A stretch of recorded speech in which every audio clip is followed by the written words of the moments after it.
영원히 섬기리. 아멘. 사도행전 1장 말씀입니다.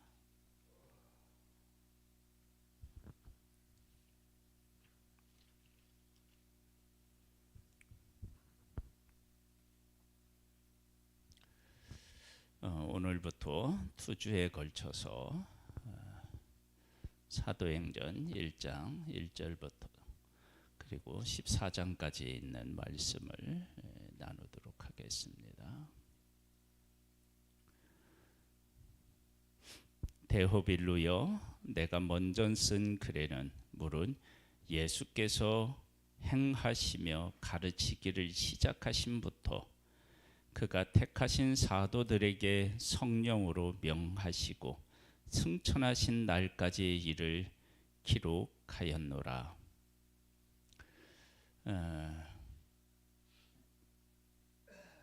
예수님께서 이 땅에 오셨습니다. 예수님이 오신 것은 죄와 죽음의 문제를 우리 인간 스스로 해결할 수 없었기 때문에 예수님이 오셨습니다. 예수님은 처녀 마리아의 몸을 통해 성령으로 잉태되어 이 땅에 오셔서, 그리고 그렇게 오실 수밖에 없는 것은 예수님은 아담과 하와의 원죄로부터 벗어나서 이 땅에 태어나야 하셨기 때문에 그렇습니다. 어떻게 처녀의 몸에서 이렇게 처녀가 임신하여 아기를 낳을 수 있느냐, 그렇게 반문하는 분이 계시는데 그럴 수밖에 없습니다. 만약에 남자와 여자 사이에서 태어난 모든 사람들은 다 죄인이고 의인으로 태어날 수 없기 때문에 그렇습니다. 그러면 어떤 문제가 생기느냐, 그러면 십자가에서 죽어도 다른 사람을 위해서 죽은 것이 아니라 내 죄 때문에 죽는 것이 됩니다. 그래서 예수 그리스도는 아담의 죄에서 벗어나서 의로운 분으로 이 땅에 태어나야 하셨기 때문에 마리아의 몸을 빌려서 성령으로 잉태되어서 이 땅에 오신 것입니다. 그리고 예수님은 죄 없는 몸으로, 우리와 똑같은 몸으로 오셔야 됩니다. 그래서 여인의 몸에서 잉태되어서, 그리고 잉태 기간을 거치고 또 태어나서 자라는 모든 과정을 우리와 똑같이 겪으셨던 것입니다. 그 일에 대한 이야기, 그분이 이 땅에 오셔서 하신 이야기를 누가복음을 통해서 기록해서 우리에게 알려주었다, 그 얘기를 하고 있습니다.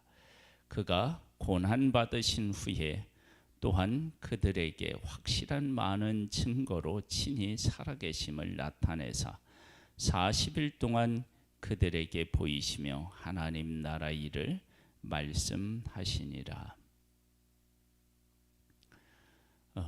예수님께서 십자가에서 죽으셨지만 3일 만에 다시 살아나셨습니다. 죽은 사람이 어떻게 다시 살아나느냐, 그렇게 이야기하는 경우가 있는데요. 예수님이 이 땅에 오셔서 사셨지만 그분은 죄가 없으십니다. 죄가 없는 사람은 죽을 수 없습니다. 그런데 예수님은 죽으셨다는 이야기는 다른 사람의 죄를 짊어지셨다라고 하는 것입니다. 그것이 바로 우리들의 죄, 다르게 말하면 내 죄를 지고 예수님이 십자가에서 죽으신 것입니다. 그런데 그분은 죄가 없기 때문에 3일 만에 다시 살아나셔서 죄와 사망의 권세를 이기시고 부활하신 것입니다. 할렐루야. 우리가 그 예수 그리스도를 믿으면 우리가 죄와 사망에서 벗어나서 의에 거하게 되고 그리고 영원한 생명을 얻게 되는 것입니다. 이 사실을 우리가 예수 그리스도를 믿으면 알게 되고 경험하게 됩니다. 보겠습니다.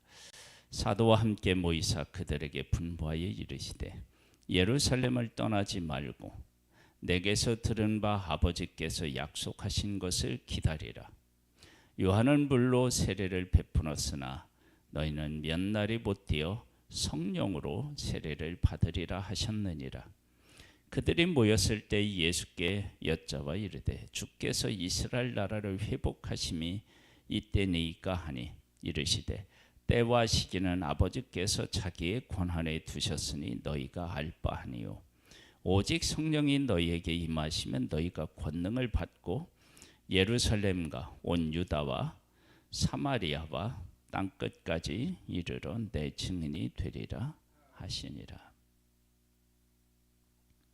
예수 그리스도의 증인이 되려면 성령이 우리와 함께 하셔야만 가능합니다. 이제 예수님의 제자들에 대한 생각을 한번 해보죠. 예수님의 제자들은 예수님의 사역을 시작하시면서 부름을 받았어요. 그리고 3년 동안 예수님과 함께 생활했습니다. 그리고 부활하신 예수님을 만났고 하나님 나라의 일을 들었습니다. 그런데 그럼에도 불구하고 증인의 사명은 감당을 못하는 겁니다. 아니, 그 모든 것들을 다 보고 함께 했는데도 증인의 삶을 못 사는 거예요. 그러면서 이스라엘 나라의 회복에 대한 이야기를 지금 하고 있습니다. 그러니까 전혀 그들은 지금 증인으로 살아갈 수 있는 준비가 안 돼 있다라고 하는 것을 알 수 있습니다. 이것은 우리가 성경에 대해서 예수님에 대해서 알고 있는 것 자체가 증인으로서의 삶을 살아갈 수 있다라고 하는 것이 아니라는 거예요. 그럼 어떻게 되느냐?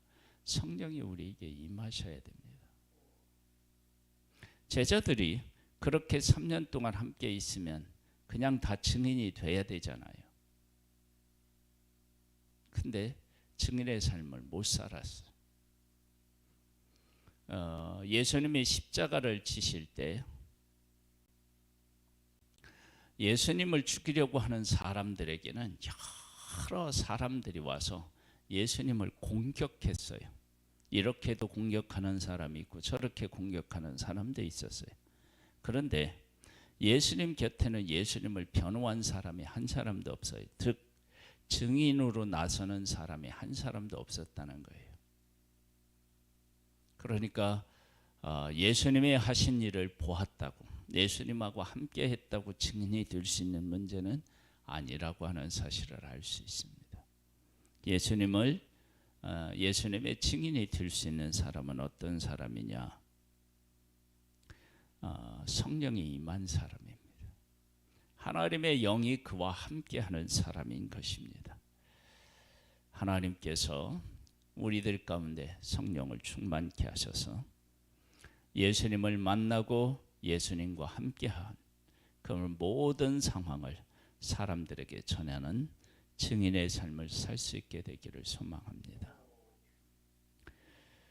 이 말씀을 마치시고 그들이 보는데 홀리져 가시니 구름이 그를 가려 보이지 않게 하더라. 올라가실 때 제자들이 자세히 하늘을 쳐다보고 있는데 흰옷 입은 두 사람이 그들 곁에 서서 이르되 갈릴리 사람들아 어찌하여 서서 하늘을 쳐다보느냐? 너희 가운데 하늘로 올려지신 이 예수는 하늘로 가심을 본 그대로 오시리라 하였느니라. 본 그대로 오신다는 얘기는 죽으신 예수님이 다시 살아나셨고 그 살아나셔서 가신 그분이 다시 오시는 것입니다. 다른 예수가 오시는 것이 아니라는 거죠. 제자들이 감람원이라 하는 산으로부터 예루살렘으로 돌아오니 이 산은 예루살렘에서 가까워 안식일에 가기 알맞은 길이라. 들어가 그들이 유하는 다락방으로 올라가니 베드로, 요한, 야고보, 안드레와 빌립, 도마와 바돌로메, 마테와 및 알페오의 아들 야고보, 셀롯인 시몬, 야고보의 아들 유다가 다 거기 있어 여자들과 예수의 어머니 마리아와 예수의 아우들과 더불어 마음을 같이 오로지 기도에 힘쓰더라. 우리는 어떻게 해야 될지 모를 때, 어디로 가야 될지 모를 때 가장 확실한 길과 방법이 있는데 그것은 하나님께 기도하는 것입니다. 하나님 앞에 기도하면 하나님께서 우리가 살아가야 할 길, 우리가 어떤 방향으로 가야 하는지 그 방향도 알려주시며 그것을 그 길을 갈 수 있는 힘과 능력도 하나님이 주시는 줄 믿습니다. 모인 무리의 수가 약 120명이나 되더라. 그때에 베드로가 그 형제들 가운데 일어서서 이르되 형제들아, 성령이 다윗의 입을 통하여 예수를 잡은 자들이 길잡이가 된 유다를 가리켜 미리 말씀하신 성경이 응하였으니 마땅하도다. 이 사람은 본래 우리 수 가운데 참여하여 이 직무의 한 부분을 맡았던 자라. 이 사람이 불의의 싹수로 밭을 사고 후에 몸이 곤두박질하여 배가 터져 창자가 다 흘러나온지라. 이 일이 예루살렘에 사는 모든 사람에게 알려져 그들의 말로는 그 밭을 아겔다마라 하니 이는 피밭이라는 뜻이라. 시편에 기록하였으되 그의 거처를 황폐하게 하시며 거기 거하는 자가 없게 하소서 하였고 또 일렀으되 그의 직분을 타인이 취하게 하소서 하였도다. 이러함으로 요한의 세례로부터 우리 가운데 올려져 가신 날까지 주 예수께서 우리 가운데 출입하실 때에 항상 우리와 함께 다니던 사람 중에 하나를 세워 우리와 더불어 예수께서 부활하심을 증언할 사람이 되게 하여야 하리라 하거늘. 그들이 두 사람을 내세우니 하나는 바사바라고도 하고 별명은 유수도라 하는 요셉이요 하나는 마띠아라. 그들이 기도하여 이르되 무사람의 마음을 아시는 주여, 이 두 사람 중에 누가 주님께 택하신 바 되어 봉사 및 사도의 직무를 대신할 자인지를 보이시옵소서. 유다는 이 직무를 버리고 제 곳으로 갔나이다 하고 제비 뽑아 마띠아를 얻으니 그가 11 사도 예수에 들어가니라.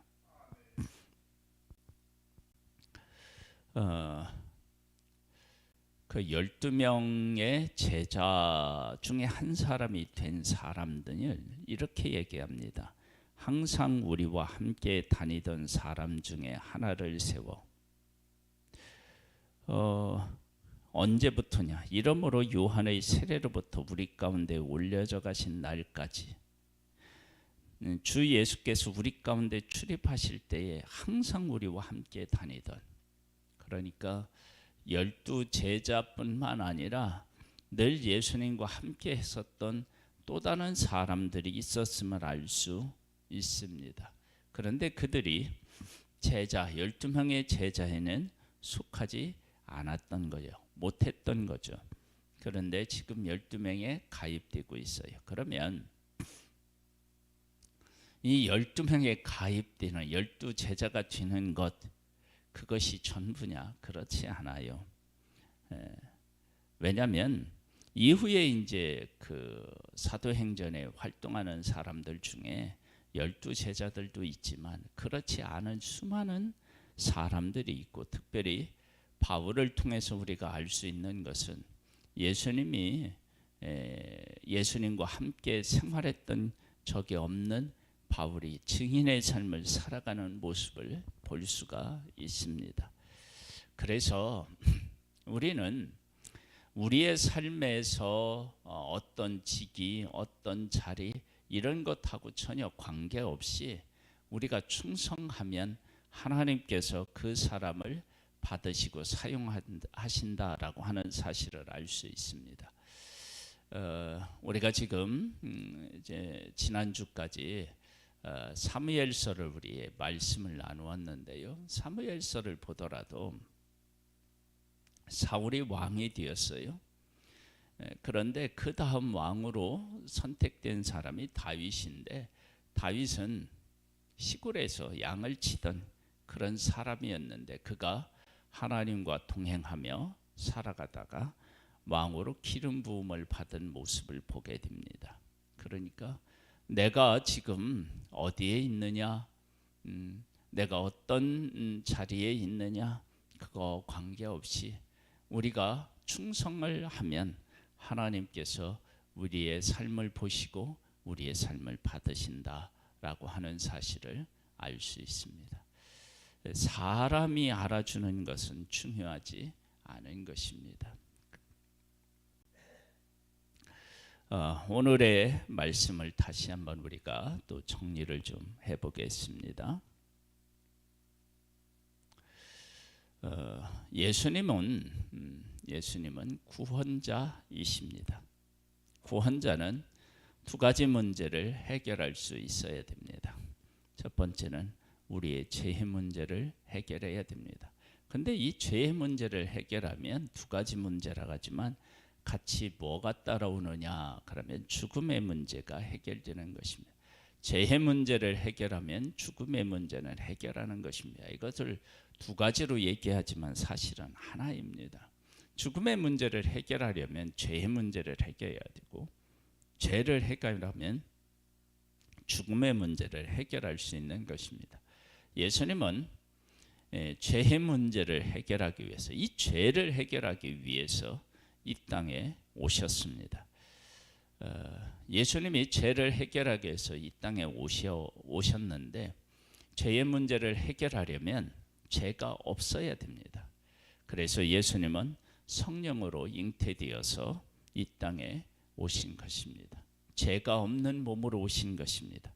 그리고 죄를 짓지 않고 사셨고, 그런데 예수님이 죽으신 것은 바로 우리의 죄, 내 죄를 예수님이 짊어지셨다라고 하는 가장 확실한 증거입니다. 그러니까 예수님이 십자가에서 죽으셨다라고 하는 것이 내 죄가 예수님에게 전가되었구나, 예수님이 내 죄를 짊어지셨구나, 그게 확실한 것이 어디냐면 십자가에서 예수님이 죽으신 것입니다. 그래서 예수님이 내 죄를 짊어지고 죽으시고 3일 만에 다시 살아나셨기 때문에 내 죄의 문제가 해결되고 죽음의 문제까지 해결되어서 내가 예수 그리스도를 믿으면 예수 그리스도의 생명이 내 안에서 역사해서 영원한 영생을 얻는 그런 하나님의 자녀로 거듭나는 것입니다. 우리는 이 일의 증인이고, 이 일을 위해서 우리에게 성령을 또한 충만케 부어주시는 줄 믿습니다. 우리가 이 2주 동안 그 사도행전을 나누면서 하나님의 성령의 충만함을 덧입어서 우리도 한 영혼 한 영혼을 주 앞으로 이끄는 귀한 하나님의 사람으로, 증인의 사람으로 복된 삶을 살 수 있게 되기를 주님의 이름으로 축복합니다. 하나님 아버지, 오늘도 이렇게 은혜를 베풀어 주셔서 감사합니다. 예수님의 증인으로 살아가려면 우리가 예수님에 대해서 알고 있는 것으로 끝나지 않습니다. 그랬다면 제자들은 이미 증인이 되어 있어야 했습니다. 왜냐하면 예수님이 그들을 부르시고 3년 동안 그들과 함께 하셨기 때문입니다. 그러나 그들은 증인으로서의 사명을, 그 일들을 제대로 감당하지 못했던 모습을 보게 됩니다. 그러나 그들에게 성령이 임하자 증인의 삶을 산 모습을 보게 됩니다. 주님, 우리에게 하나님의 성령을 충만케 부어주셔서 우리가 하는 예수 그리스도, 그분을 만나는 사람들마다 전할 수 있게 도와주옵소서. 아버지 하나님, 수많은 영혼들을 주 앞으로 이끄는 그런데 쓰임을 받는 복된 자들 되기를 소망하오니 역사해 주시옵소서. 예수님의 이름으로 기도드립니다. 아멘. 하늘에 계신 우리 아버지여, 이름이 거룩히 여김을 받으시오며 나라에 임하옵시며 뜻이 하늘에서 이룬 것 같이 땅에서도 이루어지리이다. 오늘날 우리에게 일용할 양식을 주옵시고 우리가 우리에게 죄 지은 자를 사하여 준 것 같이 우리 죄를 사하여 주옵시고 우리를 시험에 들게 하지 마옵시고 다만 악에서 구하옵소서. 대개 나라와 권세와 영광의 아버지께 영원히 있사옵나이다. 아멘.